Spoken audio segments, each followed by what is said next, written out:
America একটি অতি অদ্ভুত দেশ। সেখানে দরিদ্র নেই বললেই চলে।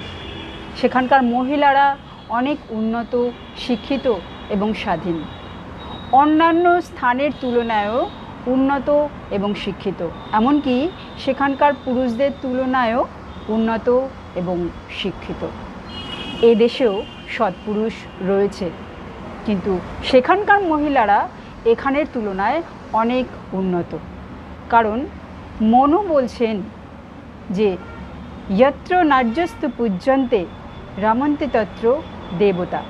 যেখানে মহিলার সম্মান হয় সেখানে স্বয়ং ঈশ্বরের কৃপা বাস করে, স্বয়ং ঈশ্বর বাস করে। সেটা পরিবার হোক, সমাজ হোক অথবা দেশই হোক, কারণ নারীর মধ্যে সমস্ত শক্তি বিরাজমান। তাই সেই দেশ, সেই সমাজ এত উন্নত এবং এত শিক্ষিত এবং এত উদ্যোগপূর্ণ। আর যেখানে বা যে স্থানে বা যারা নারীদের ঘৃণ্য, অপবিত্র, অনুন্নত বলে মনে করে, অসম্মান করে, তার ফল সেখানে পশু, দারিদ্রতা এবং উদ্যোগহীনতা বাস করে। তাই নারীদের সম্মান